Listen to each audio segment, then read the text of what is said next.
ये जो समरावता की घटना हुई है, उसका सबसे बड़ा कारण ये है कि जो पिछली सरकार में 2021 में जिले बनाए, तहसील बनाई, उपखंड कार्यालय बनाए, पुनः सत्ता में आने की दृष्टि से घने लोभ दिए, ऐसे ऐसे जिले बना दिए जो ग्राम पंचायत मुख्यालय है। तो उस कारण केवल समरावता ही नहीं, 5 ग्राम पंचायत ऐसी हैं जो 85 किलोमीटर दूर उनियारा से हटाकर देवली में लगा दी। अब हम तीनों मंत्रियों ने बैठ के प्रतिनिधि मंडल से चर्चा की है। समरावता के हैं और 4 ग्राम पंचायतों के 4 सरपंच हैं। केवल समरावता ही नहीं, करीबन टोटल 28 गांव बन जाएंगे। क्यों भाई? 5 पंचायतों के, तो उन सभी गांवों को उनियारा में मिलाए जाने की सहमति प्राय बन गई है। इसी प्रकार जो निर्दोष लोग हैं, ठीक ढंग से जांच की जाएगी, किसी को भी मुकदमे में झूठा नहीं फंसाया जाएगा। तीसरा, आपकी जानकारी में आ ही गया होगा कि 19 लोग निर्दोष पकड़े थे जिनको छोड़ दिया है। चौथा, ये जो पूरी घटना है इसकी जांच संभागीय आयुक्त से कराई जाएगी। पूरी घटना की कहाँ में चुनाव की प्रक्रिया में रही, किसने क्या मारा, कहाँ जलाया, कहाँ तोड़ा पीड़ा, प्रॉपर्टी डैमेज हुई, वो सारी जांच संभागीय आयुक्त करेगा। और इनके अभी तक जो हमको सूचना मिली है, 35 मोटरसाइकिल, 9 चौपहिया वाहन, जिसमें 2 पुलिस के थे, उनका नुकसान हुआ है। इनसे और पूछ लिया जाएगा गांव वालों से, आसपास के किसी भाई का। इनका तो केवल मोटरसाइकिलों में कितनी मोटरसाइकिल? 7, बाकी सब बाहर की थी। तो ये मन प्राय हमारा बन गया है कि हम इनकी भरपाई करेंगे, हर तरह के नुकसान की, इलाज की, मकान की, तूड़े की, तपाड़े की, वाहन की, जो भी नुकसान हुआ है उसको एक असेसमेंट कराएंगे, इनकी रिपोर्ट के आधार पर किस किस के क्या नुकसान हुआ है।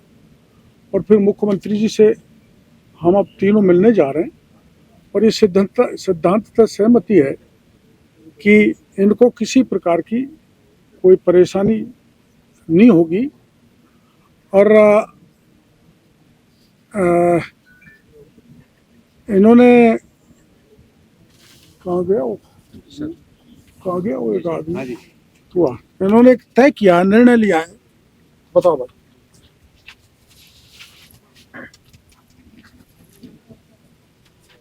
जो भी हमारे यहाँ दुर्घटना जो हुई थी उनका नाम बताइए। मेरा नाम शंकर लाल मीणा है, ग्राम समरावता में रहता हूँ मैं। जो भी हमारे यहाँ हमारी मांगे थी, तीनों मंत्री साहब ने मान ली गई है। वो हमारे को अब कोई भी वहाँ फालतू राजनीति करने की जरूरत नहीं है। और हमारा पूरा आश्वासन दे दिया गया और हमारी मांगों को स्वीकार कर लिया गया। हमारे गांव के अंदर कोई फालतू राजनीतिक नहीं होने देंगे। जो हमारी मांगे थी, हमारी मांगे, एक पहली मांग थी हमारे को देवड़ी उपखंड से हटा के उनगेरा में जोड़ा जाए, हमारी वो मांग पूरी हो गई। हमारी दूसरी मांग थी कि जो हमारे निर्दोष बच्चे हैं उनको छोड़ा जाए। तीसरी मांग थी हमारी तो जो हमारे गांव में नुकसान हुआ है और जो औरतों पर अत्याचार हुआ है उनका पैसा मिलना चाहिए, और जिसने भी औरतों पर अत्याचार किया है उसके खिलाफ कार्रवाई होनी चाहिए। ये हमारी मांग थी। और एक बड़ा प्रदर्शन भी उन आसपास के इलाके में देखा जा रहा है। देखो, आप गांव के 15 लोग हैं। लोकतंत्र में आंदोलन करना, प्रदर्शन करना, ये महत्वपूर्ण हिस्सा है।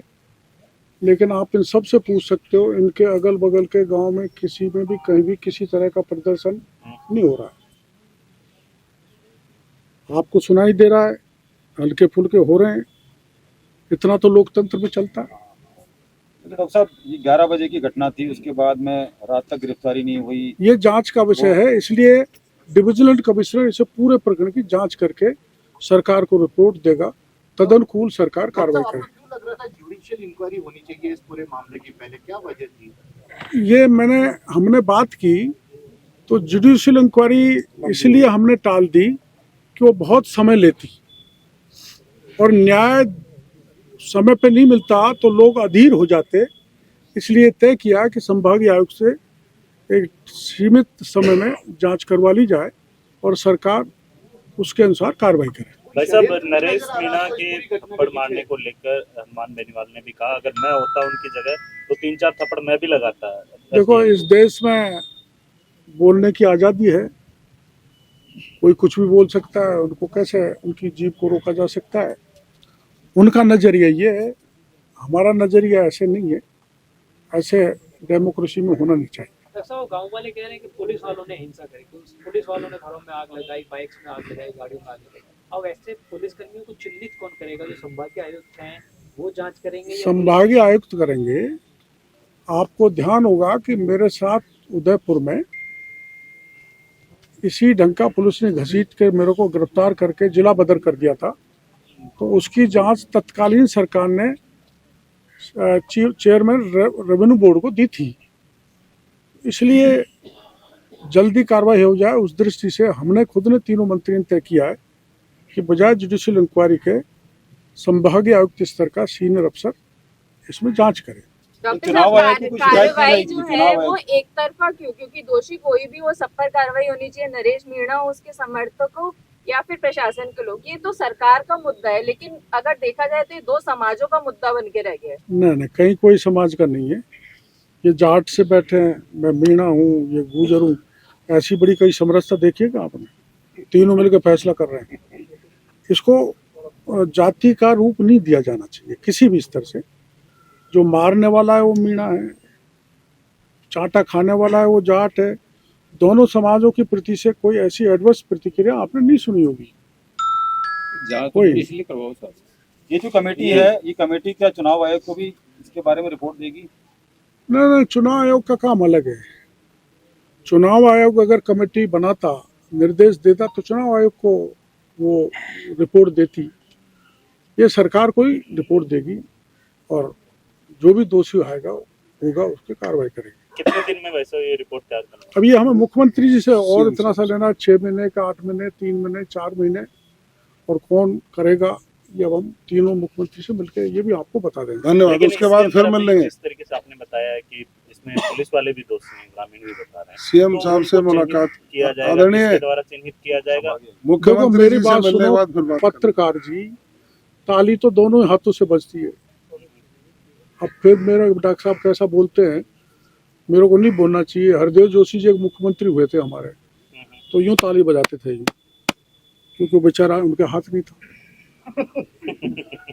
एक हाथ नहीं था।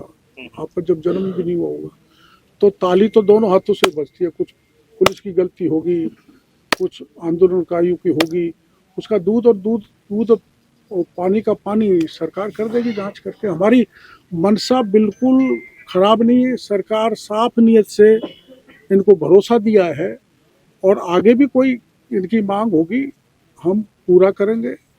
जनहित के मुद्दों में भजनलाल सरकार पीछे नहीं है, क्विकली एक्शन लेने वाली सरकार है।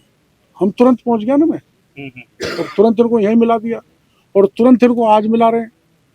तो जनता का संतुष्ट करने का तरीका यही है। आखिरी सवाल, ये कमेटी आपने आश्वासन दिया था, उसमें क्या कुछ रहने वाला है? ऐसा ही भर्ती करनी?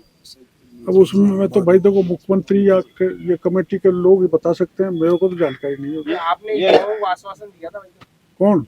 आपने 14 तारीख को मुख्यमंत्री से मिलवाएंगे, आपने युवाओं का आश्वासन दिया था कि 14 तारीख को मिलवाएंगे। आज मिल रहा हूँ मैं।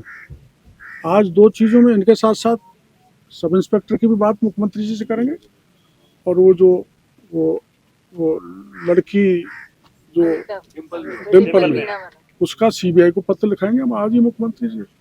यहाँ तो जो कहते हैं वो करते हैं, कथनी करने में कोई फर्क नहीं है, बदलने का कोई काम नहीं है। एक आखिरी सवाल डॉक्टर साहब, ये क्या था जो आंदोलन में जो पत्रकार घायल हुए थे उनसे आज तक मिलने नहीं गए। यार क्या कारण देखो रहा? मेरी बात सुनो, मेरी कोई दुश्मनी नहीं है, उनसे 4 बार बात कर ली,